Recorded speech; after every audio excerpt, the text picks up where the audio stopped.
Grabe yung mga napapanood ko tungkol sa kulam at barang. Ang galing! Paano kaya nila yung ginagawa? Tsaka, ano kayang pakiramdam nung kinukulam?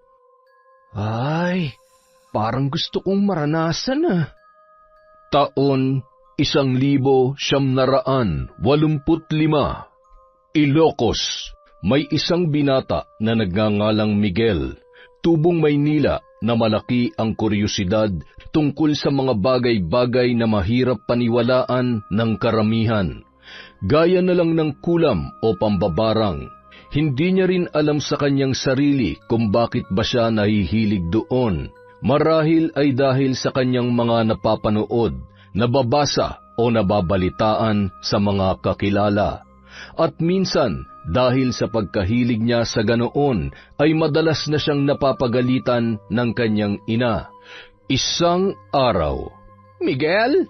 Ano ba naman yan, Miguel? Yan na naman ang pinapanood mo. Hindi mo man lang ba naririnig kung ano yung inuutos ko? Ano po ba yun, Nay? Oh, tingnan mo. Sinasabi ko na nga ba at hindi mo lamang ako iniintindi. Ang sabi ko, tulungan mo ang tiyo mo na mag-ayos ng daluyan ng tubig dun sa likod at nawawalan na naman tayo ng tubig. Pwede po bang mamaya na lang, Nay? Tatapusin ko lang tong pinapanood ko. Nagulat na lamang ang binata nang biglang tumama sa kanya ang mga itinutuping damit ng kanyang ina. Oh, ayan. Kung ayaw mong tumulong sa tiyo mo, magtupi ka na lang ng mga damit. Tutal, halos sa'yo rin lang naman lahat yan. Nay naman, wala naman akong sinabi na hindi ako tutulong. Ang sabi ko lang po, sandali. Tumigil ka sa kakasandali mo dyan. Alam ko na yung sandaling yan ay aabutin na naman ng ilang oras. O siya, habang nanonood ka, magtupi ka na lang nang hindi nasasayang ang panahon mo dyan sa walang kwentang palabas. Nay naman eto na nga po tutulong na, aray! Ba't kayo namimingot? Napakakulit mo kasi. Wala ka namang mapapala rin sa pinapanood mo. Hindi naman totoo ang mga yan. Masyado ka nahihilig dyan. Pero Nay, marami yung nagsasabi na, wala akong pakialam kung totoo man yan o hindi. Basta tumulong ka rin sa tiyo mo. Pupuntahan mo ba siya o magtutupi ka dito?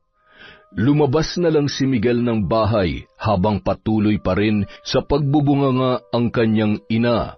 Batid niyang hindi yun titigil hanggat nakikita pa siyang hindi kumikilos sa inuutos nito. Napakamot na lamang siya ng ulo habang patungo sa kinaroroonan ng tiyuhin sa may bandang likod ng kanilang bahay. Ang tiyuhin niyang yun ay kapatid ng kanyang ina. Bakit pumunta ka pa rito? Patapos na rin naman ako. Ang inay ho kasi, pinapatulong ako sa inyo. Kaya nyo na rin naman ho yan dahil magaling kayo sa ganyan, tiyo, di ba? Kaso, ayun, pumutak na naman ang pumutak. Pagpasensya mo na lang yung inay mo at ganyan talaga yan. Pero, bakit nga ba palagi na lang mainit ang ulo sa iyo ng inay mo? Huwag mo sabihin ang dahilan ay gaya lang rin ng dati, na nanonood ka na naman ng mga... Yun na nga po. Tiyong naman, huwag na kayong makisali. Kasi naman... Ayaw niya maniwala sa akin na totoo nga yung mga mangkukulam tsaka mga mambabarang. Ay nako, bakit ba ang hilig-hilig mo riyan? May patunay ka na ba na totoo nga sila? Wala nga po, pero... Pero ka na naman dyan. Alam mo, kung gusto mong mapatunayan na totoong mga yan, pumunta ka sa probinsya kung saan maraming napapabalitang mga biktima ng kulam at barang. Diba? Para mapatunayan mo at ikaw mismo makakasaksi na totoo nga ang mga ganong tao na gumagamit ng mga itim na salamangka o kung ano man ang ginagamit ng mga yan. Ay, teka, oo nga, Chong, no? Tama ka dyan. Ang galing mo ah. Yun nga talaga sigurong kailangan kong gawin. At talaga sineryoso mo naman, gago. Ikaw talagang bata ka, oo. Nagbibiro lang ako masyado kang ano dyan. Pero may punto po kayo, Chong. Kung talagang gusto kong patunayan na totoo nga sila, kailangan kong pumunta sa lugar kung saan merong mambabarang para makita ko ng personal. Ay siya, bahala ka.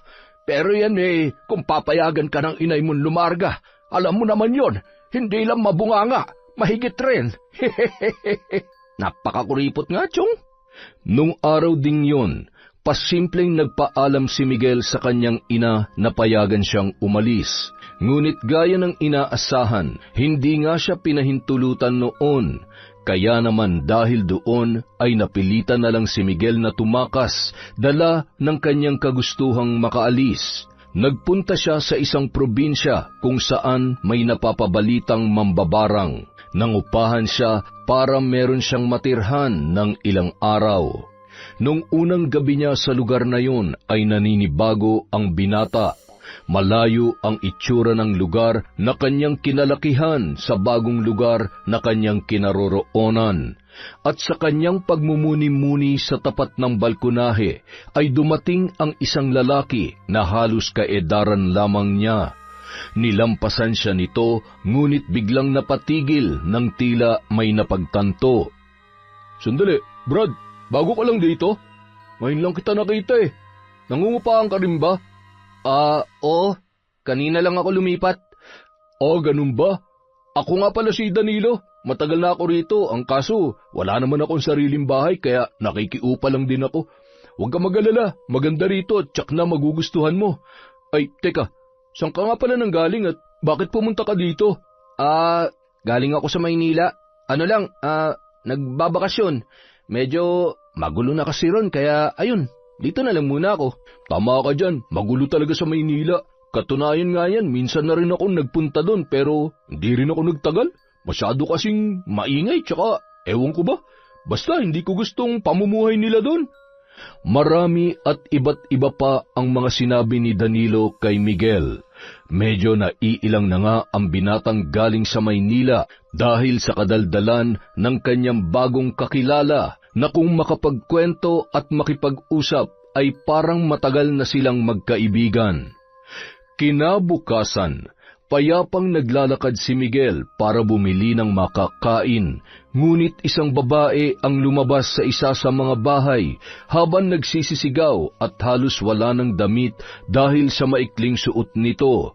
Hinahabol rin ng dalawang may katandaang lalaki at babae na sa tingin niya ay magulang ng babae na tila baliw.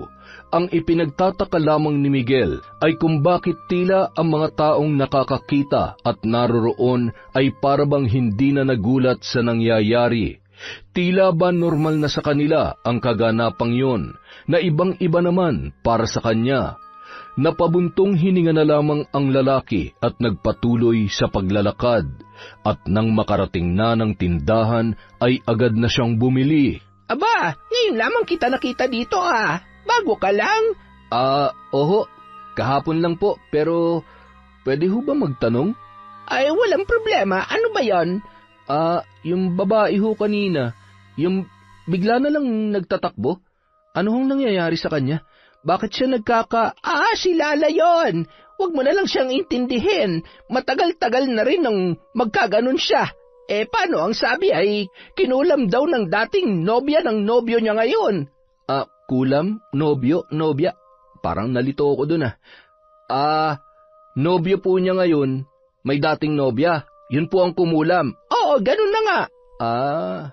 Kinukulam yung babaeng yun? Ibig sabihin, totoo talaga ang kulam at barang? Aba, oo naman. Ngayon ka lang ba nakarinig ng tungkol dun? Napalingon na lamang si Miguel nang marinig ang boses ni Danilo na kararating lamang. May malawak itong ngiti na tila maganda ang kanyang umaga. Hindi ang totoo niyan. Ay, wala pala. Sige, mauna na ako. Umalis na agad ang binata at hindi na hinintay pa si Danilo, pero napatigil din siya nang meron siyang mapagtanto. Sumandal muna siya sa isang puno at balak hintayin ang bagong kakilala. Natitiyak niya naman na doon din dadaan ang binata. Ilang sandali pa, nakita niya na itong parating, kaya agad niyang hinarang. Oh, bakit? Akala ko nauna ka na. Ay, teka, huwag mong sabihin hinihintay mo ako. Ikaw kunwari ka pa. Ano bang sinasabi mo dyan? Ay, ano kasi? Totoo ba talaga yung tungkol dun sa babae na kinukulam nga talaga? O binabarang? Uy, ewan ko. Pero yun yung sabi-sabi nila rito. Ba't mo na itanong? Teka, nalabat first sight ka ba kay Lala? Para ka namang sira hindi ganun. Ano lang, gusto ko lang malaman kung totoo nga ba talagang kinukulam siya pwede mo ba akong samahan na alamin kung totoo talaga yon? Kasi di ba sabi mo matagal ka na dito? Ibig sabihin, kabisado mo na tong lugar at marami ka nang alam. Ayos ka lang ba? Ba't parang interesado ka sa kulam? Naku, pare, mahirap yan. Baka ikaw makulam ka rin. Di maganda. Ano? Ay, baliw ka na siguro, no? Ano ba maganda dun? Pero seryoso nga, samahan mo naman ako. Ikaw pa lang kasi ang kakilala ko rito eh. Tsaka pareho naman tayo ng inuupahan, kaya mas maganda na ikaw ang makasama ko. Huwag ka mag-alala, sagot ko ng pagkain mo, basta samahan mo lang ako. Kung gusto mo rin, may bago akong damit dun. Pwede mong hiramin o kahit hingin mo na. Ano to? Sinusuhulan mo ba ako? Hindi, pero parang ganun na rin. Grabe ka. Adik ka nga yata sa kulam, no? Pero sige, wala naman akong gagawin eh. Basta sagot mong pagkain ko, ha? Tsaka pahiram ng bagong damit, ha? May nililigawan kasi ako eh. Siyempre, alam ko namang gwapo ko, pero dapat mas gwapo pa rin kapag nasa harapan niya, di ba? Oo, sagot ko lahat yan. Gwapo ka na kung gwapo. Basta yung pabor ko, huwag mong kalilimutan, ha? O sige, walang bawian yan, ha? Nung araw ding yun, sinimulan na nila ni Danilo ang paghahanap. Nagreklamo pa ang kanyang kasama kung bakit raw agad-agad sinundan nila ang pinagtakbuhan ng babaeng si Lala at ng kanyang mga magulang, ngunit hindi na nila yon nakita. Kaya naman nagpumilit si Miguel na puntahan yun sa bahay at doon na lamang magmatsyag.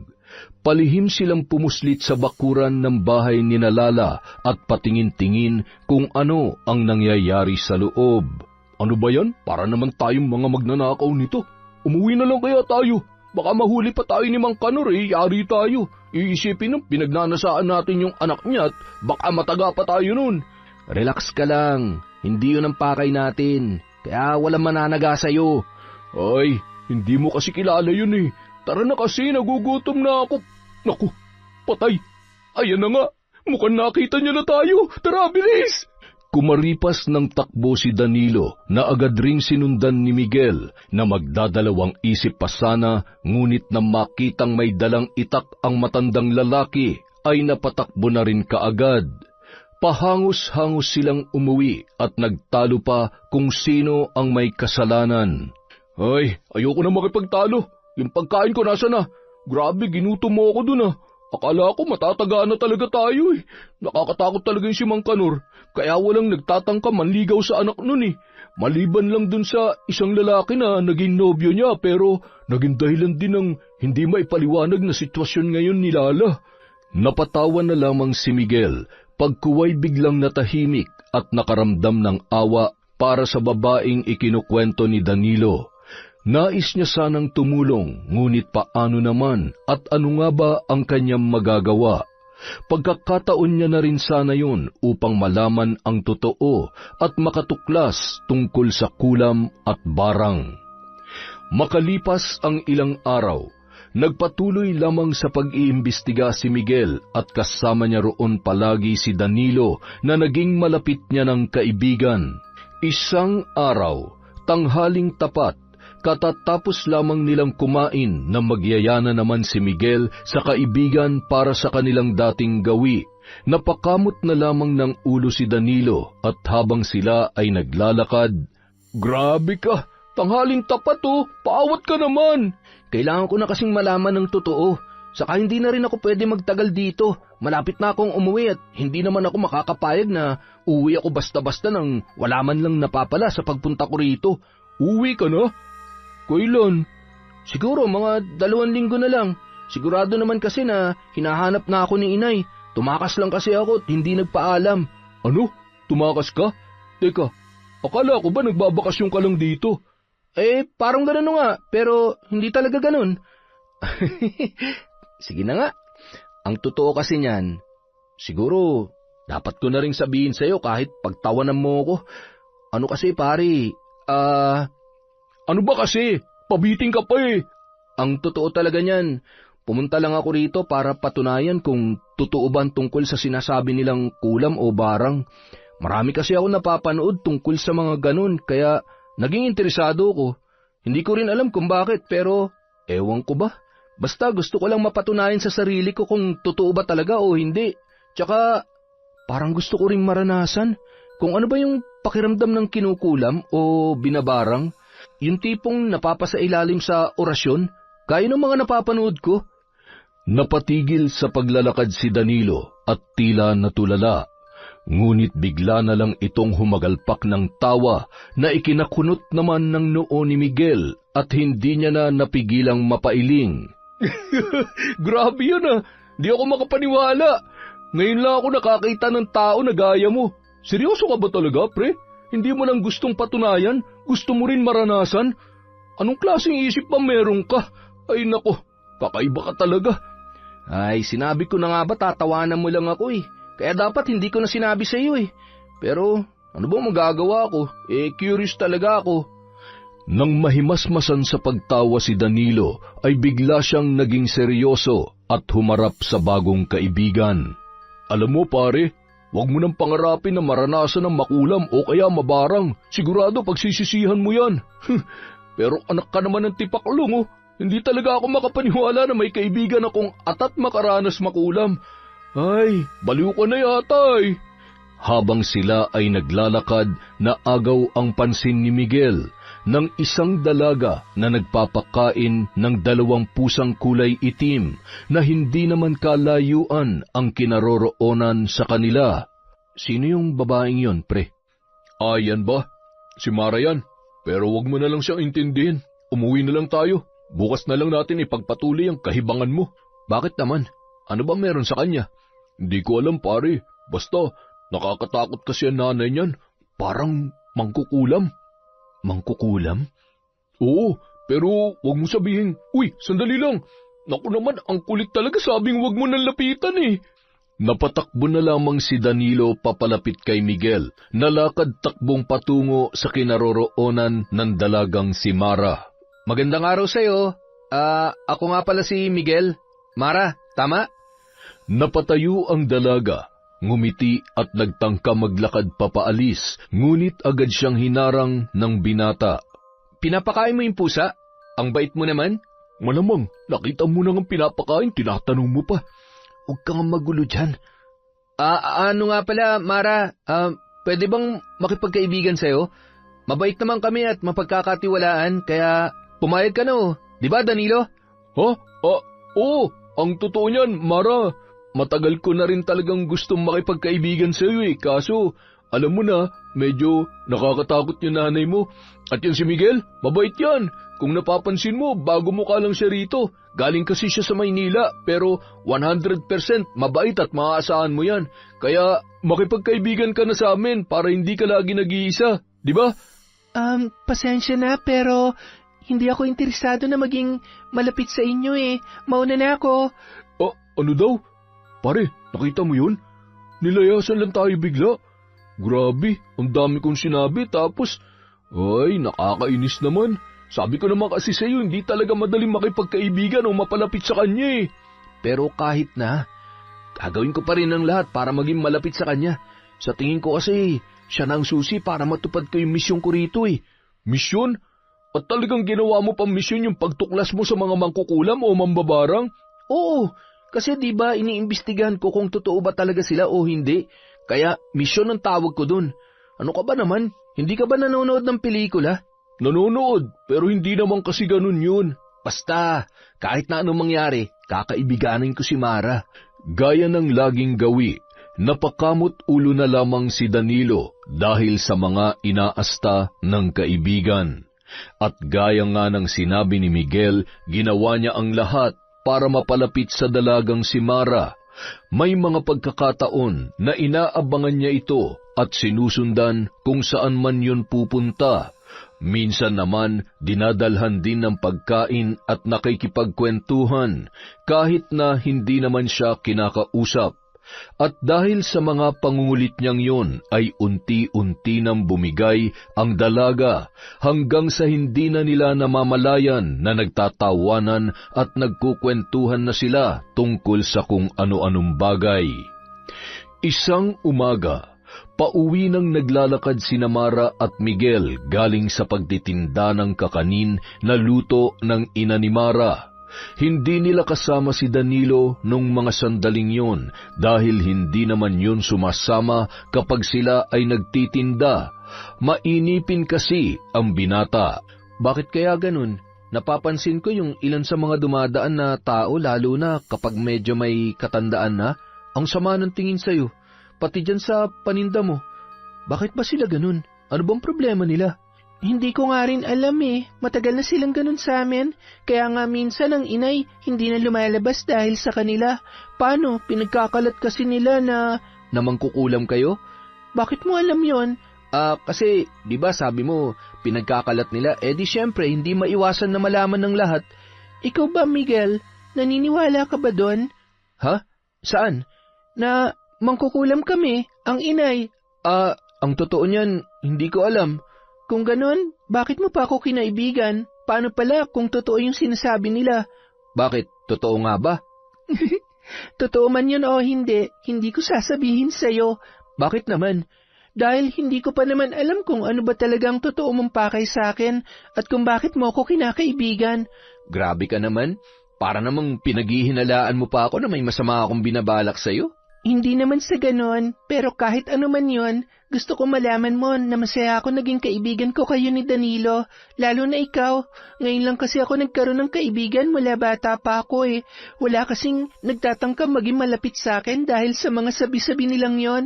Kaya nga nung mga araw na kinukulit mo ako ng kinukulit, natatawa na natutuwa ako kasi ganun pala yung pakiramdam na may taong gustong makipagkaibigan sa'yo. Kaya masaya talaga ang puso ko ngayon at sana hindi ako mabigo. Pero ayoko rin namang umasa dahil siguradong masakit yon. Natahimik si Miguel at hindi na nakasagot. Napatigil na rin siya sa paglalakad. Uy, ano nangyari sa'yo? Bakit ka natulala dyan? Hoy, Miguel! Ha? Hindi, wala. Nandito na pala tayo. Sige, mauna ka na. O sige, pasensya na talaga ha. Hindi kasi talaga pwede na ihatid mo ako sa mismong harap ng bahay namin eh. Ay, ilang beses mo nang sinabi yan tuwing hinahatid kita rito. Ayos nga lang. Sige na, lakad na. Hinintay na muna ni Miguel na makapasok sa loob ng bakuran si Mara bago siya naglakad pa uwi. Napahugot siya ng hininga at hindi niya maitatanggi na tinamaan siya sa mga sinabi ni Mara kanina lamang. Paano na lang kapag nalaman nito ang totoo na ginagamit niya lang ang dalaga, natitiyak niya na masasaktan ang dalaga.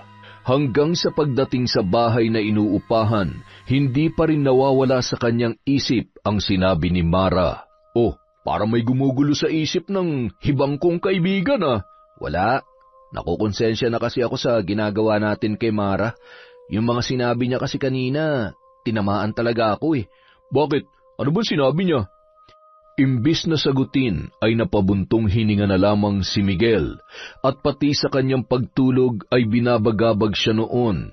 Hindi niya maintindihan kung bakit ganun na lang ang epekto sa kanya kapag iniisip niyang masasaktan si Mara at lalayuan sila nito sa oras na malaman ang tunay niyang plano.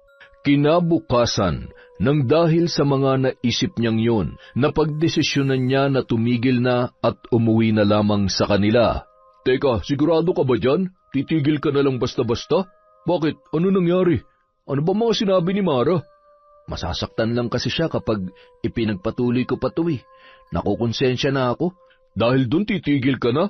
Ano na ba nangyari dun sa Miguel na tinawag pang misyon ng pagtuklas sa mga mangkukulam, tsaka sa mga mambabarang? Oo nga, pero wala naman akong balak na makasakit ng damdamin ng iba para lang sa pansarili kong kagustuhan. Kaya siguro tama na rin tong desisyon ko. Aalis na lang ako para hindi na lumala pa. Grabe ka, bigla-bigla ka na lang aalis. Paano naman ako dito? Ay, teka, si Mara yun ah. Anong ginagawa niya? Bakit siya tumatakbo papalapit sa atin? O yan, sabihin mo na. Miguel, Danilo, mabuti na lang nakita ko kayo dito. Pupuntahan ko sana kayo sa bahay niyo eh. Bakit? Anong meron? Para masaya ka. Oo naman.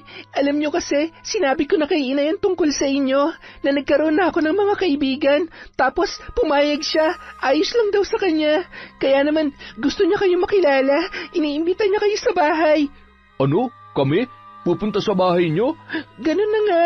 Sinabi ko kasi na mapagkakatiwalaan at mababait naman kayo. At para mapatunayan natin sa kanila na totoo ang mga sinabi ko, kailangan yung pumunta doon. Ayos lang ba sa inyo? Kailan daw? Kung gusto nyo, bukas na bukas din. Ano, pupunta ba kayo? Bukas na agad? Ano kasi... Ayaw nyo? Hindi naman sa ayaw. Ayos lang. Alam ko naman kung bakit. Sige, di bali na lang. Mag-iisip na lang ako ng palusot para... Pupunta kami. Hintayin nyo na lang kami bukas. Talaga, Miguel? Seryoso ka ba dyan? Sige, maghahanda ako na makakain ninyo. Sabi mo yan, ha? Hihintayin ko kayo doon. Sige na, mauna na ako sa inyo. Pare, bakit ka naman pumayag? Nakakatakot kaya yung nanay nun. Baka mamaya bigla na lang tayong lasunin dun. Ano ka ba naman? Wala ka bang tiwala kay Mara? Sa kanya meron, sa nanay niya wala. At saka, di ba alis ka na? Lalo mo lang pinapaasa si Mara niyan eh. Huli naman na to. Pagkatapos babalik na rin ako sa amin. Kaya tigilan mo ng kadaldalan mo dyan. Basta bukas sasama ka ha. Napakamot ulo na lamang si Danilo. Kinabukasan, pagkatapos mananghalian ng dalawa ay tumungo na sila sa bahay ni Mara. Kinakabahan talaga ako dito, Miguel. Alam mo bang ito ang unang beses na pupunta ako sa bahay nila o kahit tatapak man lang sa bakuran nila? Alam mo, ilang beses mo nang sinabi yan simula pa kagabi. Huwag na lang kasi tayong tumuloy. Bahala ka, basta ako pupunta ako. Saka nakapagbitaw na ako ng salita kay Mara. Bilang kaibigan, hindi natin pwedeng bawiin yun. At malapit na rin tayo kaya huwag ka na umarte dyan para kang tanga. Malayo pa lamang, tanaw na nila si Mara at kumakaway pa. Nang sila ay makalapit na, kitang-kita sa mukha ng dalaga ang kasiyahan. Kanina pa namin kayo hinihintay. Tara na sa loob. Nakapagluto na rin kami. Ang linis naman ng bahay nyo. Parang nakakahiyang pumasok. Labas na lang kaya ako. Tumigil ka nga dyan, Danilo. Hindi, ayos lang. Nilinis ko talaga yan para hindi nakakahiya sa inyo. Sandali lang ha. Tatawagin ko lang ang inay para sabay-sabay na tayong kumain. Diyan muna kayo. Sige lang. Mukhang ayos naman dito sa kanila, pre. Wala namang kakaiba gaya ng sinasabi mo. Ay, teka, nandyan na pala sila. Magandang araw po sa inyo. Ako po si Miguel, kaibigan po ni Mara, at siya naman po si Danilo. Magandang araw din. Kung ganun ay kayo pala yon. O siya, maupo na tayo at kumain. Ngumiti ang dalawang binata at magkatabing umupo. Kaharap naman nila ang mag-ina. Katahimikan ang namutawi, ngunit agad rin yung binasag ni Mara at nagsimulang mag-isip ng kanilang pag-uusapan. Naging maayos naman ang kwentuhan at si Danilo nga na kanina lamang ay tahimik at hindi mapakali. Ngayon ay siya nang nangunguna sa tawanan na ikinangiti naman ni Miguel. Sandali lang po. Pwede po bang makibanyo? Medyo napasarap yung kain ko eh. Sige, sasamahan na kita. Hindi na, ako na lang. Nakita ko naman kanina yung parang maliit na kubo dun sa bandang likuran ninyo. Yun yung banyo nyo, di ba? Oo, pero sigurado ka ba? Walang problema. Tuloy lang kayo dyan. Sige po, Aling Dolores. Pre, banyo muna ako ha. Tumango na lamang ang tatlo at diretso naman sa banyo si Miguel. Nang matapos ay agad na rin siyang naglakad pabalik, ngunit bigla siyang napatigil nang may makitang ilang daga na tila naghahabulan papunta sa kung saan. Wala na sana siyang balak pansinin yon, ngunit bigla na lang pumasok sa kanyang isip ang mga napapanood tungkol sa pambabarang at isa ang daga sa ginagamit o kinokontrol ng mga ito upang mapasunod. Nagpalinga-linga ang binata at naroon pa rin ang pagdadalawang isip, pero dahil sa kuryosidad ay sinundan niya ang mga dagang yun. Gulat at pagkamangha ang naramdaman ni Miguel nang marating niya ang isang silid kung saan tumigil ang mga daga. Mayroon doong kagamitan sa pangkukulam o pambabarang gaya ng kanyang mga napapanood. Grabe, totoo bang mga to? Nananaginip lang ba ako? Bakit mayroong mga ganito sa bahay ni Mara? Teka, hindi kaya totoo yung sinasabi ni Danilo? Mangkukulam nga si Aling Dolores. Pinagmasdan pang mabuti ni Miguel ang mga kagamitan at hindi nga siya nagkakamali. Ganoon din ang mga nakikita niya sa mga pelikula na kanyang napapanood. Nagtagal pa siya ng ilang sandali at kalaunay bumalik din dahil baka magtaka sila Mara sa kanyang katagalan. Pagkabalik ay umakto siyang parang walang nakita at nalaman. Nang makauwi sila ni Danilo, sa kanya lamang sinabi roon ang kanyang natuklasan. Ano? Seryoso ka ba dyan? Nakita mo talaga yung mga gamit nila? Oo, totoo. Kitang-kita ko at nilapitan ko pa. Ganun na ganun. Parehong-pareho. Grabe, kung ganun, totoo pala talaga namang kukulam si Aling Dolores. Ano nang balak mo niyan? Uuwi ka na ba talaga kasi napatunayan mo na? Hindi pa ako uuwi. Nagbago ng isip ko. Nagbago? Ano nang gagawin mo? Gusto kong makita si Aling Dolores na nagsasagawa ng ritual. Yun bang kung paano nila gamitin yun at paano umepekto? Ang lala mo na talaga, pre. Pero paano na si Mara niyan? Akala ko ba ayaw mo siya masaktan? Sasabihin mo na ba sa kanya ang totoo? Di naman siya damay dito eh.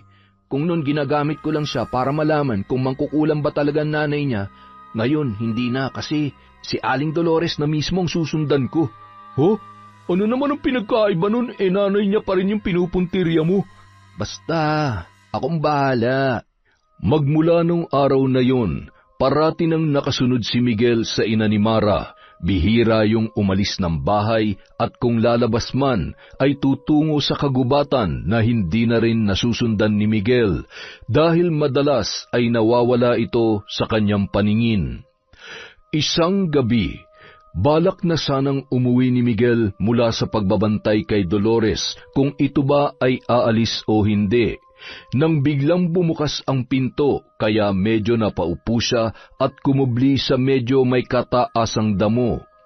Unang lumabas si Dolores at sumunod naman si Mara. Nag-usap ang dalawa ngunit hindi niya marinig kung tungkol saan. Umalis na ang ginang at naiwan si Mara na kalaunan ay nagsara na rin ng pinto. Kinuha ni Miguel ang pagkakataong yun upang masundan si Dolores at gaya nga ng inaasahan, tumungo na naman yun sa kakahuyan. Sa pagkakataong yun, hindi na hinayaan ni Miguel na mawala yun sa kanyang paningin. Naging madali yun para sa kanya dahil may dala yung ilaw na nagiging gabay ni Miguel para masundan ang ginang. Ilang sandali pa, huminto na yun kaya ganun din ang ginawa ng binata. May distansya ang layo niya at nagtago sa isang puno. Mula sa kanyang kinaroroonan ay kitang-kita na naman niya ang ginawa ng ina ng kanyang kaibigan. Naglabas yun ng mga kagamitan at doon lamang niya naisip na baka magsasagawa ng ritual si Aling Dolores na kanya namang ikinatuwa.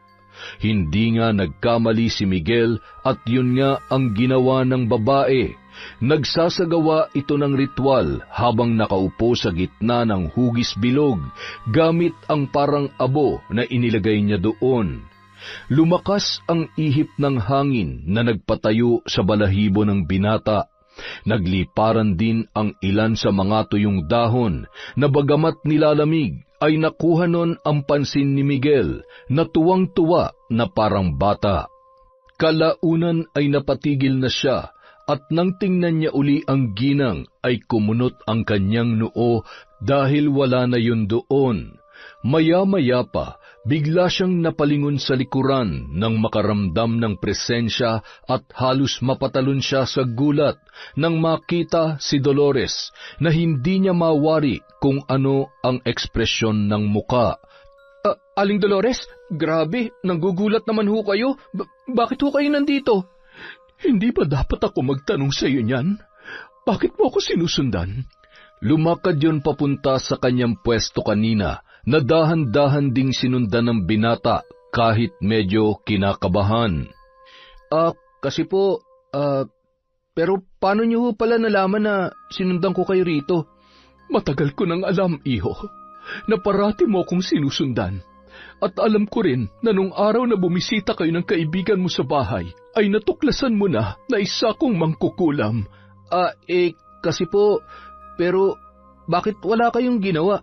Hindi ba sinasabi nila na masama kayong mangkukulam? Kung masama ako, nung gabi pa lang sana na dumalaw kayo sa bahay at nalaman ang totoo, sana'y pinaglamayan na kayo. Kayo ng kaibigan mong si Danilo. Grabe naman po sa paglalamayan. Papatayin niyo po ba talaga kami? Yun ay kung masama nga ako. Ngunit maswerte na lamang kayo dahil hindi. At saka ramdam ko naman na wala kang masamang binabalak, hindi ba? Opo naman, pero kung hindi niyo po mamasamain, bakit kayo nandito ng ganitong oras at nag-oorasyon? Para saan ho yung ginagawa niyo? May sinusubukan akong iligtas na dalaga. Dalaga? Sino po? Si Lala. Kilala mo siya, hindi ba? Lala? Opo. Naalala ko na. Siya yung babaeng kinukulam. Nung unang araw ko rito, siya kaagad yung napansin ko dahil sa pagwawala niya umagang-umaga. Muntik pa nga kaming mataga ni Danilo ng tatay niya dahil sinubukan namin magbantay malapit sa bahay nila para alamin kung ano nangyayari. Pero bakit niyo nga ho pala siya sinusubukang iligtas? Kaano-ano niyo ho ba siya? Dati siyang kaibigan ng anak kong si Mara. Ho? Pero ang sabi ni Mara, wala siyang naging kaibigan mula nung bata pa siya. Mahabang kwento at hindi rin ako ang dapat na magkwento niyan. Sa ngayon, nais kong iligtas at pakawala ng kawawang dalaga na yun sa sumpang ipinataw sa kanya. Ang sabi ho sa akin ni Danilo, ang nasa likod daw nung nangyayari kay Lala, dating nobya ng nobyo niya. Hindi raw matanggap nung babaeng bruha kaya pinakulam daw po si Lala. Tama ka dyan. Ngunit ang ama mismo ni Angelina na mambabarang ang nagsasagawa ng masaklap na nararanasan ni Lala. Tatay niya pala may kagagawan. Oo, si Alfredo. Isang mabagsik at mapanganib na mambabarang. Tuso at walang awa. Grabing pagsasalarawan yun. Nagbabalak akong harapin siya upang matigil na ang mga kasamaang ginagawa niya. Kaya gabi-gabi, nag-aaral ako ng iba't ibang orasyon panlaban sa kanya. Hindi lamang si Lala ang kanyang biktima, kundi marami pa. Nambabarang siya kapalit ng malaking halaga. Hindi lamang yon, hindi mo rin siya maaaring hamak-hamakin at pag-usapan gaya ng ginagawa ng mga naninirahan sa baryong ito sa amin, sapagkat hindi siya nagdadalawang isip na pahirapan o kaya naman ipaslangin ang sino mang lumalapastangan sa kanyang pangalan. Kaya naman, kinatatakutan siya ng mga taga-baryo niya. Bigla na lamang kinilabutan si Miguel. Ilang sandali pa, nakaisip siya ng magandang plano. Alam ko na, kung gusto niyo po talaga siyang labanan at mapabagsak, tutulong po ako. At ano naman ang maaaring magawa ng isang taga-Maynila na gaya mo, Aber? Susubukan kong kunin ang tiwala niya at kung ano man ang mga makikita kong kakaiba na ginagawa niya, ipapaalam ko agad sa inyo. Kumbaga parang magiging espiya niyo po ako, ganun. Madali lamang yan sabihin, ngunit mahirap gawin. Hindi basta-basta nagtitiwala ang taong yon. Mabagsik siya at matalas ang pakiramdam. Mapapahamak ka lamang kung gagawin mo yan. Hayaan mo nang ako ang gumawa nito mag-isa. Bumalik ka na lamang sa inyo para hindi ka na madamay pa sa gulo rito sa probinsya. Pero nagtiwala na po kayo sa akin. Tapos sa gagawin kong yun, hindi niyo po ako pagkakatiwalaan? At kailan naman kita pinagkatiwalaan, bata? Ngayon lang po. Ikinuwento niyo sa akin ang mga pinaplano niyo na hindi ko alam kung alam na rin ni Mara. Pero gusto ko po talagang tumulong. Huli na po to. Pagkatapos babalik na po ako sa amin. Sige na po, pumayag na po kayo. Kaya ko ho yun. Kakayanin ko po. Dahil sa pamimilit ng binata na umabot pa ng umaga ang pangungulit, di kalaunan napapayag niya na rin si Dolores. Tanging silang tatlo lamang ni Danilo ang nakakaalam ng tungkol doon at hindi nila ipinapaalam kay Mara dahil tiyak natututol ang dalaga. At isa pa, hindi pa handa si Miguel na ipaalam kay Mara ang katotohanan sa kanyang mga pinaggagawa. Doon siya nakatira sa kabilang baryo. Madali mo lamang matutunton ang bahay niya sa dami ng nakakakilala sa kanya. Basta mag-iingat ka lamang. Kung sakaling magkakaproblema, tumakas ka na lang at bumalik sa baryong ito nang sa ganun ay hindi ka na niya magalaw. Opo, tatandaan ko po yan. Samantala, malapit na talaga akong mabaliw sa iyo, pare Miguel. Talagang ikaw pa mismo lalapit sa mapanganib na mambabarang na yun? Nagpapakamatay ka na ba?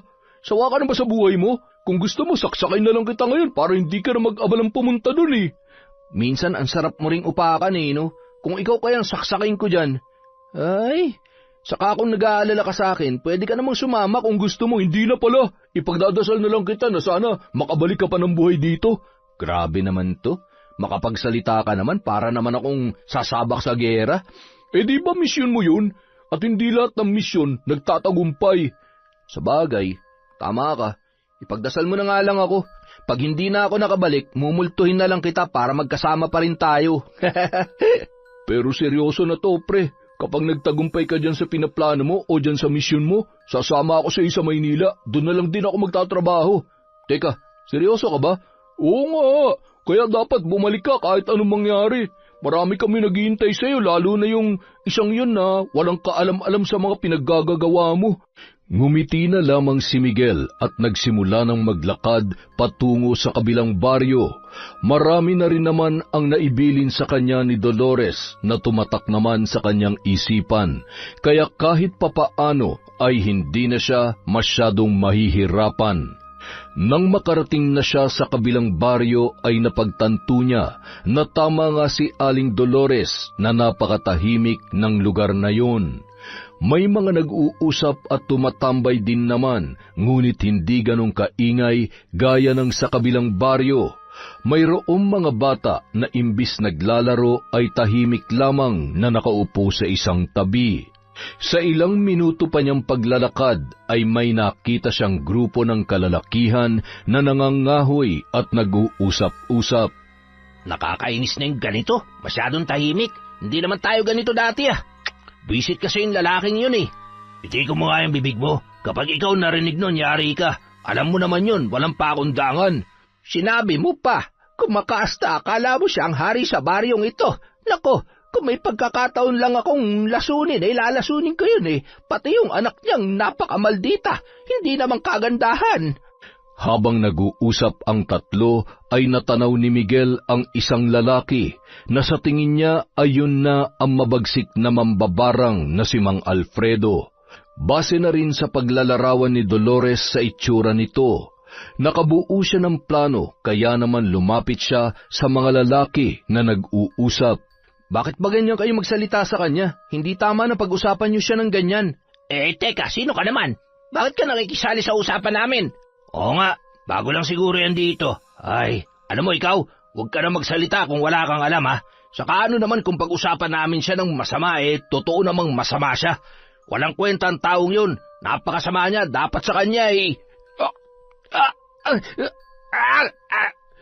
Nagulat na lamang si Miguel at ang dalawa pang lalaki nang biglang bumulagta sa lupa ang nagsasalita. At pagkatumba nito ay bumungad sa kanila si Tata Alfredo. Bahagyang napatras ang dalawa na nanginginig pa. Patawarin niyo po kami, Tata Alfredo. Hindi namin sinasadya yun.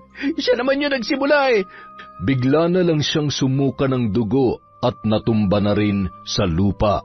Ang isa namang lalaki ay akma na sanang tatakbo, ngunit biglang napatigil at pinag-uuntog ang kanyang ulo sa puno hanggang sa humandusay na rin yun gaya ng dalawa niyang kasama. Gulat na gulat si Miguel at halos hindi siya makapaniwala. Napabagsak ni Tata Alfredo ang tatlong lalaki nang ganun lamang kadali, sa pamamagitan lamang ng tingin at panandali ang bulong. Tunay nga mapanganib ang naturang matanda. Napalunuklaway na lamang siya nang sa kanya naman bumaling ang mabagsik na mambabarang. Teka lang po, sandali lang po. Hindi po nila ako kasama. Ang totoo niyan, ipinagtatanggol ko pa nga po kayo Kasi kung ano-ano na lang po ang sinasabi nila tungkol sa inyo. Pero ang galing niyo ho kanina. Paano niyo po nagawa yun? Ngayon lamang kita nakita. Bago ka lang dito? Opo, ang totoo niyan, kalilipat ko lang galing dun sa kabilang baryo. Lumipat lang ho ako rito kasi sabi nila tahimik daw po dito. Doon kasi maingay, tsaka maraming tsismosa kaya mas pinili ko na lamang po na lumipat dito sa lugar ninyo. Mukhang hindi mo yata alam ang lugar na pinapasok mo, iho. Pero ayos lang yon. Magiging maayos ka rito kung hindi ka gagaya sa mga kalalakihang yan. Siguro naman ngayon ay batid mo na kung ano ang mga kaya kong gawin. Ang ayoko lang sa lahat ay ang pinag-uusapan ako, lalo na kung hindi maganda. Opo, alam ko na po yun. Mabuti naman kung ganon. Siya nga po pala. Kakapalang ko na nga po palang mukha ko. Dahil kalilipat ko lang kaya wala po akong matutuluyan. May alam ho ba kayong bahay na maliit lang na pwede kong upahan? Hindi ko na problema yon. Marami namang bakanteng bahay riyan. Maaari kang tumuloy kahit saan mo gusto. Ganun po ba? Sige ho, maraming salamat po. Napakamot-ulo na lamang si Miguel nang tuluyan ng makalayo ang lalaki. Ang kaninang malakas na pagtibok ng kanyang dibdib ay medyo nabawasan na. Ngunit napabuntong hininga siya nang mabaling ang kanyang atensyon sa tatlong kalalakihan na hindi niya alam kung buhay pa ba o patay na. Pasensya na kayo, hindi ko akalain na gagawin niya yun sa inyo. Ganun pala katindi magparusa yun? Hindi ko talaga gusto na mangyari sa inyo yan. Huwag niyo akong mumultuhin kung sakaling patay na kayo ha. Pero hayaan niyo, malapit na rin naman matapos ang lahat, pati ang kasamaan ng lalaking yon. At ako na magiging tulay para mangyari yon, kaya huwag kayong mag-alala. Sige na, paalam na. Sinadya talaga ni Miguel na pumili ng bahay na matitirhan kung saan malapit nakatira ang mambabarang na si Tata Alfredo. Binabati niya ito sa tuwing dumadaan na ibang-iba sa mga nakatira doon, na kung hindi yuyuko at tatahimik ay agad-agad namang pumapasok sa kanilang bahay na para bang may nakakahawang sakit ang matanda. Doon lamang naintindihan ni Miguel na lubos nga mapanganib ang taong yon, dahil ni isa sa taga-baryong yon ay walang naglalakas loob na lumapit sa kanya. Tanging siya lamang na bagamat kabado ay pilit na lamang pinapalakas ang loob. Grabe naman po yung mga yon. May nakakahawang sakit ba kayo para layoong kayo ng ganyan? Ay, kaya hindi ko kayo masisisi kung gagawin niyo sa kanila yung ganyan eh. Ikaw, bakit tila ang lakas ng loob mo na kausapin ako ng ganyan at sundan pa ako rito? Hindi mo ba alam na ang pinakaayaw ko sa lahat ay ang makukulit na tao? Bago ka labang rito, ngunit ganyan ka na kung umasal. Isa kang makulit na dayo. Hindi naman po ako makulit. Gusto ko lang talagang mapalapit sa inyo kasi parang ang lungkot-lungkot nyo. Hindi ho dapat ganyan. Kailangan masaya lang tayo lagi. At huwag niyong iisipin yung mga sinasabi sa inyo ng ibang tao. Dapat ang iniisip at pinagtutuunan natin ng pansin yung mga bagay na ikasisiya natin para hindi tayo laging problemado. Bumilis ang tibok ng puso ni Miguel nang titigan siya ni Tata Alfredo at hindi niya mawari kung ano ang ibig sabihin noon. Ngunit napansin niya ang namumuong luha sa mga mata nito habang nakatingin sa kanya. Bakit po? May nasabi po ba akong mali? Huwag mo na akong susundan mula ngayon. Kung ayaw mong maagaya ka dun sa mga biniktima ko kahapon. Pero wala naman po akong... Ay, teka lang ho, sandali. Uy, ano ba tong mga to? Hindi na natuloy pa sa pagsunod ni Miguel nang biglang may mga humarang na daga, ngunit hindi naman siya inaatake. Napabuntong hininga na lang siya habang pinagmamasdan si Tata Alfredo na papalayo. Hindi niya maintindihan pero may iba siyang pakiramdam sa nasilayan niya sa mga mata nito kanina lamang.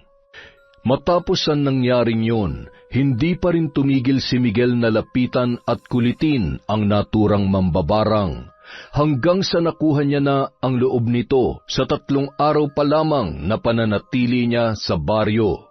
Parati siyang nakabuntot sa mambabarang at panay ang daldal. Isang araw. Bakit niyo siya isinama dito, Itay? Baka mamaya kung ano pang gawin yan. Ikaw ba si Angelina? Malamang, wala namang ibang anak ang tatay ko. Malis ka na nga rito. Tumigil ka, Angelina. Bisita ko siya, kaya huwag mo ipapakita ang ugali mong yan. At kailan pa kayo nagkaroon ng bisita? Lumalambot na ba kayo?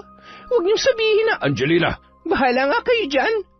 Padabog na pumasok ng kanyang silidang dalaga at napailing na lamang si Tata Alfredo. Pagpasensyahan mo na ang anak ko. Nako, ayos lang po yun. Sanay naman na ako sa ganyang ugali ng mga babae. Pero bakit nyo nga po pala ako isinama rito?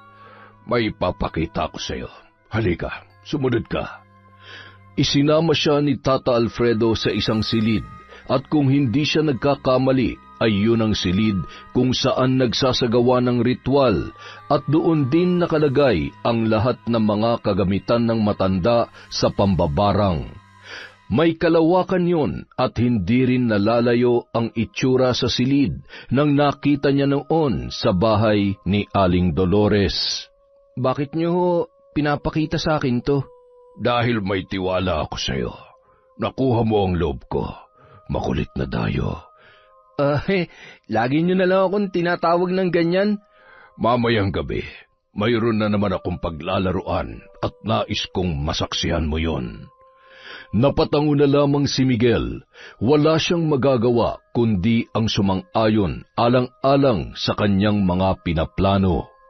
Kinagabihan, habang siya ay naghihintay na tawagin ni Tata Alfredo para pumasok sa silid, nakita niya ang isang larawan na nakapatong sa maliit na mesa sa may sala. Litrato ng isang lalaki na sa tingin niya ay mas bata lamang sa kanya ng ilang taon. Bakit mo pinakikialaman yan? Akin na nga yan. Hindi to pinahawak ni Itay sa kung kani-kanino lang. At pwede ba, hindi porke bisita ka niya, maaari ka nang makialam ng mga gamit dito. Pasensya na. Nakita ko lang kasi, pero pwede ko bang malaman kung sino yan? At bakit ko naman sasabihin sa'yo? Wala ka nang pakialam kung sino man to. Kapatid mo ba siya?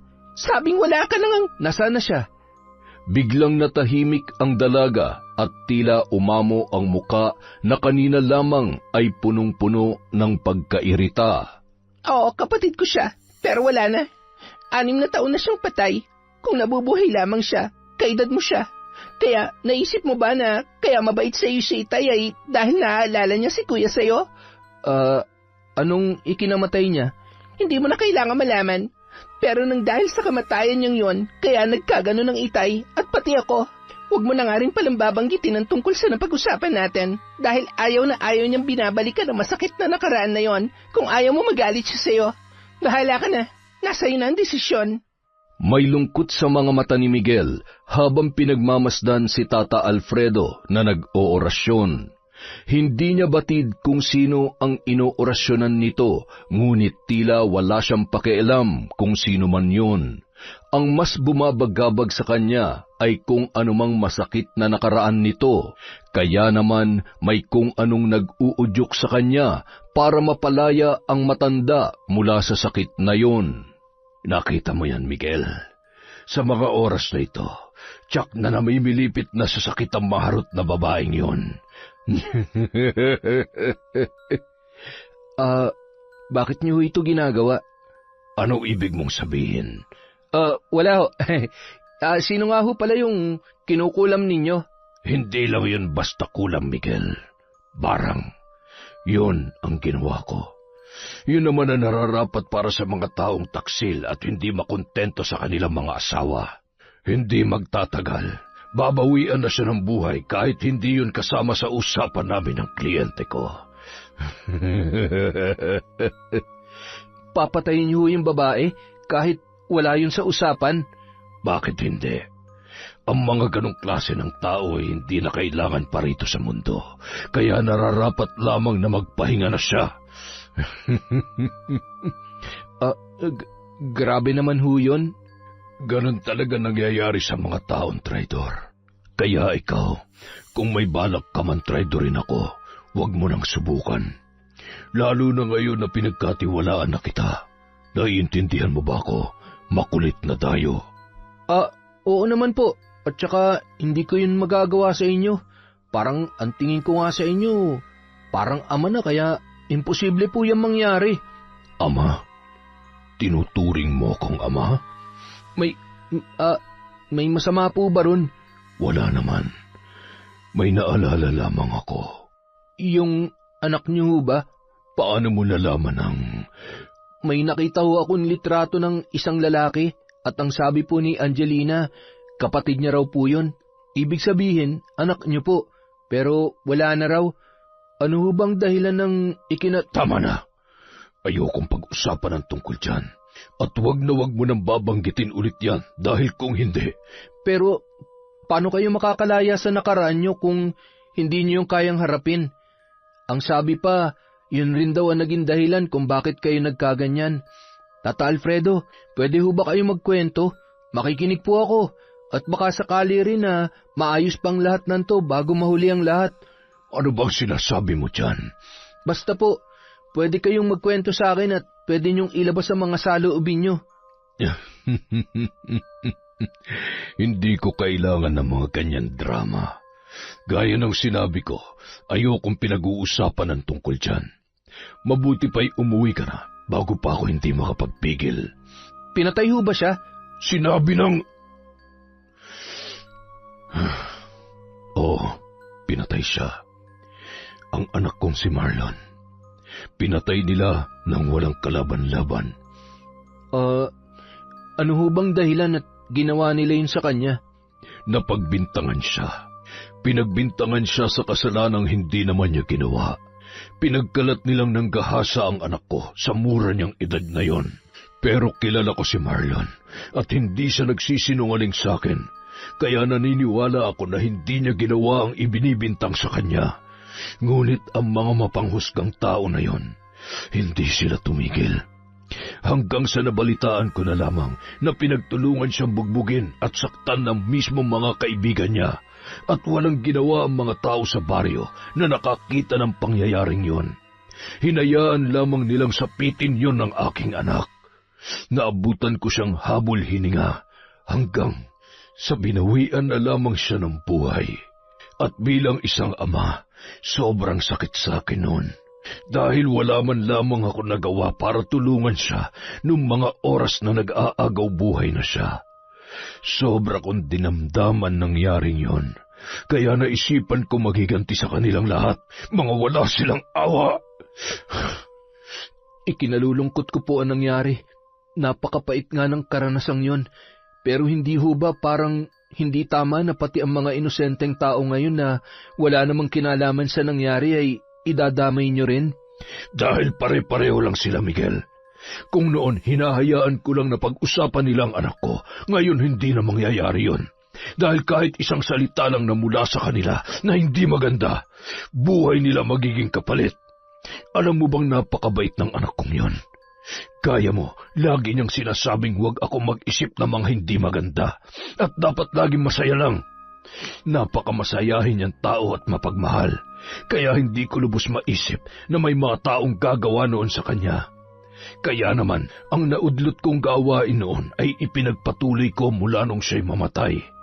Wala na akong pakialam kahit maging masama man ang tingin nila sa akin o katakutan nila ako. Mas maigi na yon para makita nilang bagsik ng isang amang namatayan ng anak. Hindi na sumagot pa si Miguel at napabuntong hininga na lamang. Maging kasi siya ay hindi rin alam ang sasabihin, lalo pat ramdam niya ang sakit na nararamdaman ni Tata Alfredo base na rin sa kanyang pagkukwento. Kinabukasan, nakipagkita siya kay Danilo upang magkwento at maglabas ng kanyang mga agam-agam. Grabe naman palang pinagdaanan nun. Kahit ako mag-iisip rin na maghiganti kung ganun rin ang mangyayari sa akin. Pero kasi hindi pa rin may pagkakaila na masyado na siya nakakaperwisyo sa mga tao. Ikaw, ano nang balak mo niyan? Hindi ko nga rin alam Naaawa ako sa kanya. Nung una naiinis talaga ako at gustong-gusto kong makatulong para pabagsakin siya. Pero habang tumatagal, lalo na nung malaman kong pinagdaanan niya na naging dahilan kung bakit siya naging ganun, naaawa na ako't nasasaktan para sa kanya. Ang buong akala natin, isa siyang masama at walang awang mambabarang. Pero ang katotohanan, isa siyang ama na lubos na nasaktan sa pagkamatay ng kanyang anak. May punto ka dyan. Hoy, sino ba kasi yung nagpakalat ng mga maling impormasyon na yun? Ang sarap nilang tagtarin ng pinong-pino. Mga walang magawa sa buhay kundi ang manira ng kapwa. Naguguluhan na nga ako Hindi ko na alam ang gagawin. Susundin ko pa ba si Aling Dolores? o magpapakaanak na lang ako kay Tatay Alfredo hanggang sa bumalik ako sa amin. Kahit sino naman ang sundin mo, parehong may madidismaya sa'yo dahil pareho ka nilang pinagkatiwalaan. Buti pa isipin mo na lang kung alin o sino ang mas matimbang sa'yo. Kung ikaw ba nasa sitwasyon ko, anong gagawin mo? Hindi ko nga rin alam eh. Siguro aabutin muna ako ng 1 buwan bago makapagdesisyon. Pero masyado ka na matagal rito, kaya huwag mo nang patagalin yan. Magdesisyon ka na agad at ayusin mo bago ka bumalik sa inyo. Makalipas ang 2 araw, dapit hapon, nagtataka si Miguel kung bakit dinala siya ni Tata Alfredo sa kagubatan. Ang sabi lamang nito ay may kailangan silang gawin doon, kaya sumama na lamang ang lalaki.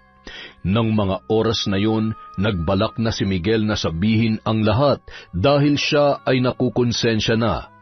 Tumigil sila sa harap ng isang malaking puno kung saan ang mga dahon nito ay unti-unting nalalagas. Ano hong gagawin natin dito, Tata Alfredo? Hindi sumagot ang matanda.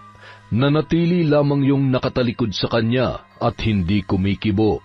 Kaya naman naisip niyang kunin na ang pagkakataon na yun upang magtapat kay Tata Alfredo. Bahala na kung ano ang mangyari. Tata Alfredo, may ipagtatapat po sana ako sa inyo.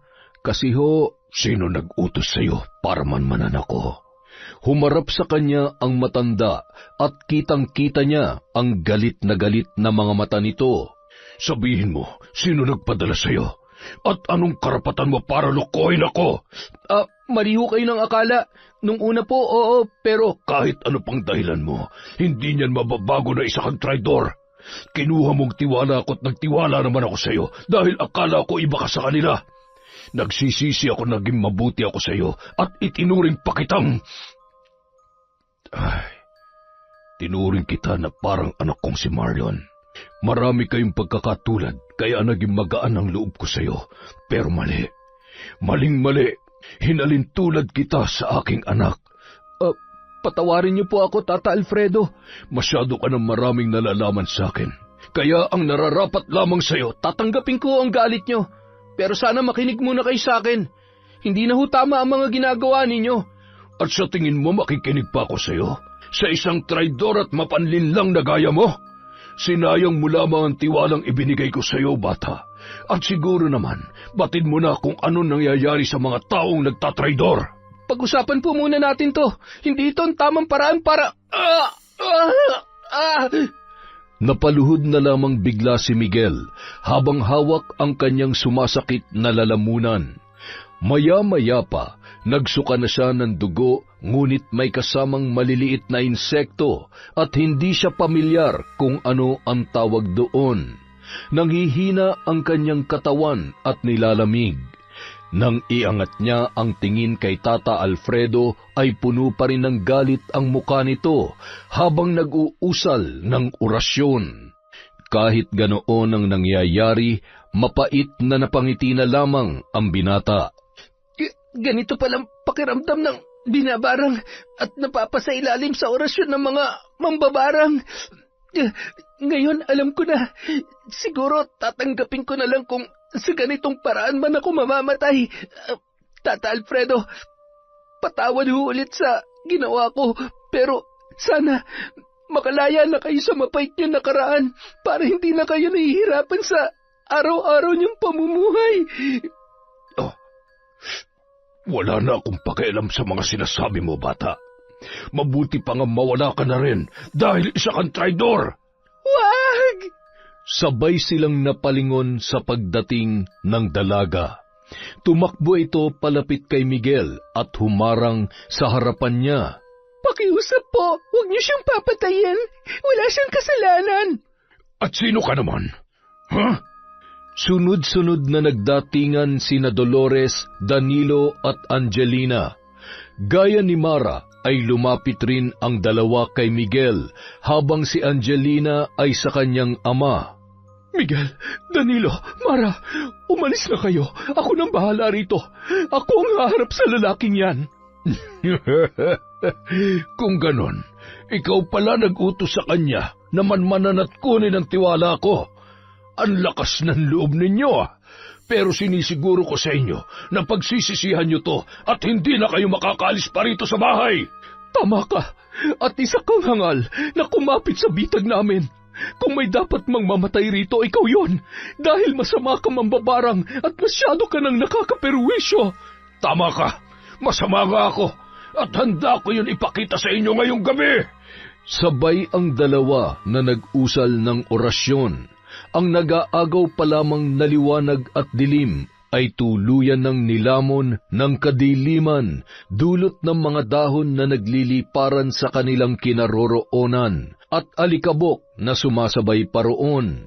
Manghang-mangha ang dalawang binata na sina Miguel at Danilo sa kanilang nakikita, na bagamat naroon ang takot at pangamba, ay nakuha pa nila ang matuwa, habang ang dalawang dalaga naman na sina Mara at Angelina ay tila sanay na sa kanilang nasasaksihan. Tanging pangamba at pag-aalala na lamang sa kanilang mga magulang ang namumutawi sa dalawa. Bakit man tagal niya? Nakakaluha na yung hangin dito. Ang daming alikabok. Sino bang tinutukoy mo? Basta, sana lang hindi siya mahuli ng dating dahil siguradong hindi ito kakayanin ni Aling Dolores na mag-isa lang. Samantala, patuloy sa pagpapalitan ng orasyon sina Dolores at Alfredo. Ngunit makikitang mas lamang si Alfredo at dihado ang babae dahil higit naman na mas malakas ito kesa sa kanya. Habang nasa ganoong posisyon, bigla na lang may nagliparang insekto patungo kay Aling Dolores. Kaya naman nawala ito sa konsentrasyon na naging dahilan para mapatumba ni Tata Alfredo. Inay, ayos lang ho ba kayo? Diyan ka lamang, anak. Huwag kayong lalapit dito. Kung sa tingin mo mapapatumba mo ko sa kakarampot mong kalaman, nagkakamali ka. Matanda ka na, pero para sa akin, baguhang mambabarang ka lamang. Huwag kang mag-alala dahil uunahin na kita. Isusunod ko ang anak mo, si Miguel, at kung sino man ang lalaking yon. Hindi na rin kita pahihirapan dahil mas gusto kong pahirapan ang mga taong traidor na gaya ni Miguel. Kaya magpaalam ka na sa buhay mo!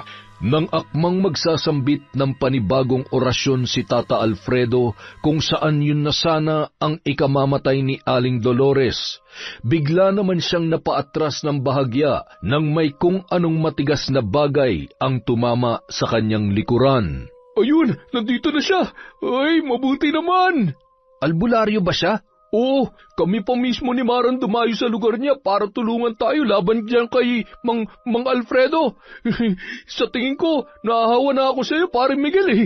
Mukhang magandang panoorin ang labanan nilang to. Sigurado mapapabagsak na nilang masamang lalaki na yan. Pero hindi tayo dapat matuwa sa kung ano man ang mangyayari sa kanya. Ha? Ano ba sinasabi mo dyan, Mara? Oy, labo mo naman oh.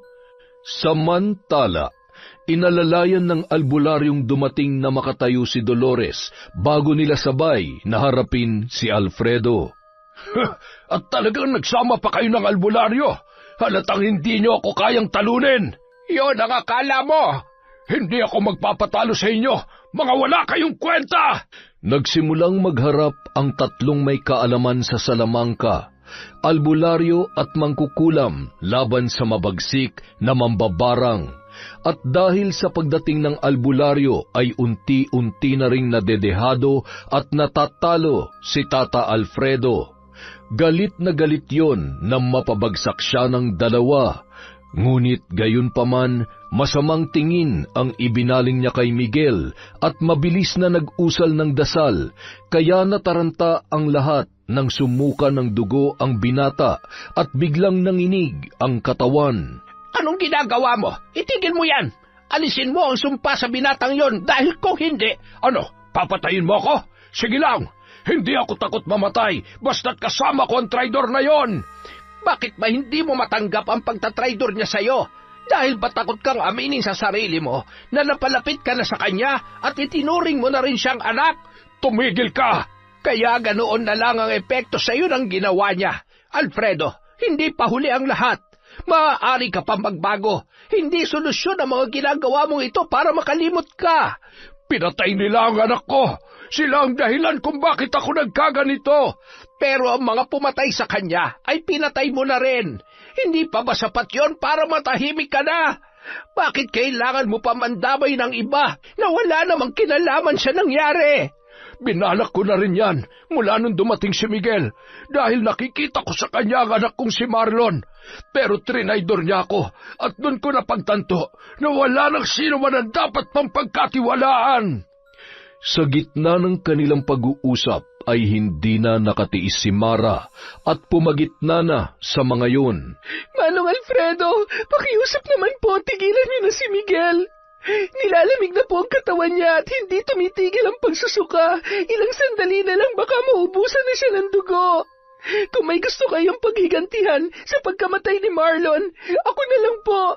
Tutalisa rin naman ako sa dahilan kung bakit nangyari yun sa kanya eh.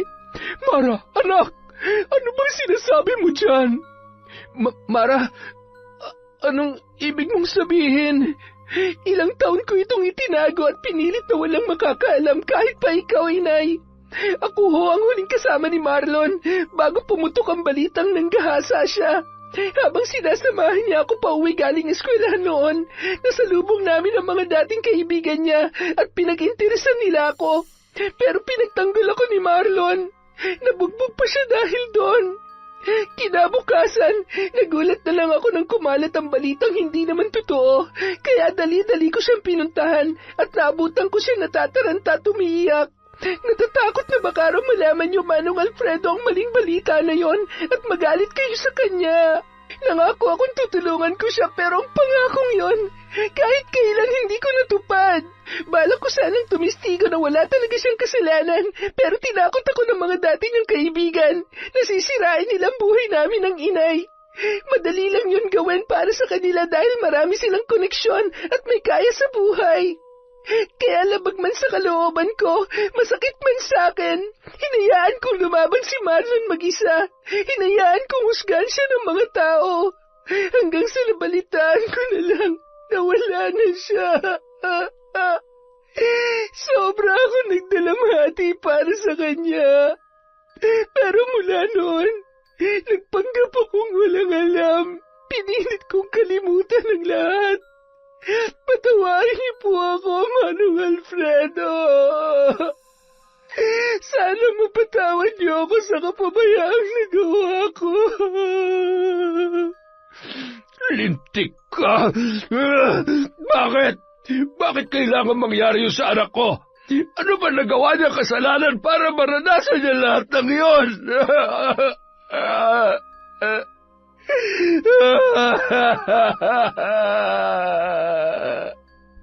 Biglang tumigil ang pagsusuka ni Miguel. Bagamat nanghihina, pilit pa rin siyang lumapit kay Tata Alfredo at walang pag-aalinlangan na niyakap yon. Ipinadama niya ang yakap ng isang anak na nagsasabi na magiging maayos ang lahat. Matapos ang pangyayaring yon ay tuluyan na ring natanggap ni Tata Alfredo ang pagkamatay ng kanyang anak na si Marlon. Umalis sila sa baryo at nagpakalayo-layo kasama ang dalagang anak na si Angelina. Nalinawan na siya sa kanyang mga pinaggagawa, kaya naman nangako siyang hindi na mauulit yon. Ang mag-inang Dolores at Mara naman ay namumuhay na rin ng payapa sa kabilang baryo. Naging tahimik na rin ang lugar na yon at wala ng mga haka-haka pa ang kumakalat tungkol sa kanila. Samantala, bumalik na rin ng Maynila si Miguel at gaya ng ipinangako ni Danilo, sumama siya sa kanyang kaibigan. Tahimik na rin ang kanilang buhay at magkasama sila sa trabaho. Lalong lumalim ang kanilang pagkakaibigan na para ng magkapatid. Ay, grabe. Nakakapagod din palang magtrabaho dito sa Maynila. Pero pare, kailan mo pala balak bisitahin si Mara? Sigurado, miss na miss ka na nun. Hindi ko pa alam, tol. Masyado tayong abala rito eh. At saka, may telepono naman sa bahay. Lagi kami nag-uusap nun. Grabe, akalain mo yun, no? 3 buwan na rin palang nakakalipas mula nung umalis tayo dun sa probinsya, kung saan ginawa mo pang misyon niyang kahibangan mo sa pagtuklas sa mga mambabarang at masubukan kung paano ba yung binabarang. Uy, natatawa pa rin talaga ako sa'yo. Pero ang mahalaga dun, natupad mo na nga yung gusto mo, natulungan mo pa makamove on yung isa. Tama ka, hindi man naging madali pero kahit papano, mission accomplished tayo dun. Yon! Mission accomplished tayo for today! Maligayang araw po ng Biyernes, mga kaenteng. Dahil dyan, meron na naman tayong shout out! Simulan po natin kay Maren Nila Cervantes. Hello kay Marieta Yoto, kay Zane Axel Ranada, hi kay Filipina Palsario, kay Febe Ranyada, Maria Katrina Manyakap, kay Bea 5 Pink, hello po kay Len TV2, kay Rosette Ersando, kay Enelra Gonzales, kay Janet Morelo from Cardona Rizal. Hi po kay Jessica Rojas, kay Kat Burglar Cutie, kay Belen Malbas, hi kay Belen Maladhay din, kay Liza Agodo, kay Margie Banosong, kay Jaren Beter, kay J. Chris, hello po kay Sasna Santi, kay Janet Cisneros, kay Pinky Ko, hello din po kay Pasiano Guerrero, kay Chris Alcantara, shout out kay Robert Crimen, kay Mardy Suzuki, kay Caroline Aporto, kay Gemma D, hello po sa H2O Agency, kay Ma'am Therese Gutierrez, hello po kay Tita Gutierrez din po si Enteng from Re Basil. Hi po kay Rosita Saclote, kay Era Sera, kay Ryan Alba, kay Loretta Bobes. Happy birthday kay Ray Jello ng Tanza Cavite from Elidia Bobes. Hello po kay Emrose Strong, OFW in Kuwait. Hello din po kay Arlene Vizcara, kay Diaries Yuki, kay Arnel Claridad, kay AJ Dominguez, Toti at Bert from Junel Fuentes. Hello po kay Gab Tagasa. Hi po kay Jennifer Mauricio, kay Marilu Basis Seta. Hello po kay Elsa Balbin of Laguna. Elizabeth Sune. Hello po kay Irma Umali, kay Raquel Shibata, kay Doris Estander, kay Meng Paraton, Mirna Lampasa, Michael Del Rosario at sa wife niyang si Ana Marie from Lucy Buendia. Hello din po kay Romeo Marcelino, James, Derek, Leonora Lugina at sa Leonora family. Hi po kay Bon Jane Cortez George, kay Stephanie Deep, kay Cliven Dubalan, sa Imperial at Ledesma family from Maria Grace Grefalja, kay Alfreda Alano po. Hi din po kay Sarina Dulangan, Alma Naong, Josen Karang-Karang, kay Hilario Potra Patra Jasmine. Hi kay Ren Silva of QC from Marites Jones. Hi din po kay Mir Angeline Maulion. Hi po sa Bubbly Bob Laundromat sa Makati. Mabuhay po kayo dyan. Madalas po tayo dyan sa Makati. Hello din po kay Corazon Cacalja, kay Emelita Bautista, kay Ronalyn Rodriguez, kay Vicky Yabut, kay Joel Marasigan, kay Lord Queen OFW Blog, kay Apple Pen Stories. Hi Apple. Hi po kay MGS14, kay Elez Zell, kay Jade Guevara, kay Ryax Nika Miguel.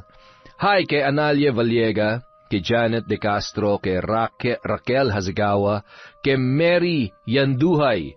Hello din po kay Sally Roldan, kay Luz Aclaro, kay Annalisa Malatbalat, kay Yusan Fok from Hong Kong. Hello din po kay Kimberly Espanola, kay Pasiano Guerrero at buong family niyo po. Mabuhay po kayo. Hello kay Marjorie Dequila, kay Annelyn Queriones, kay Lotlot Soberano, kay Adam Lasa, at kay Kimpoy Feliciano from Saigon. Hello din po kay Frederick Ganagana, kay Juvelin Camacho, kay Mercedita Balana Reyes, kay Ak Mamado. Hello din po kay Des Limbao, kay Julie Kabakang, kay Lady Dam, kay Valerie Joy Nadal, kay Marialina Kagawa, kay Ramona R. Shoutout po kay Earhart D. Great Vlog, kay Vicente Dometita, hi, kay Better Moss. Maraming salamat po mula sa Kwentong Enteng.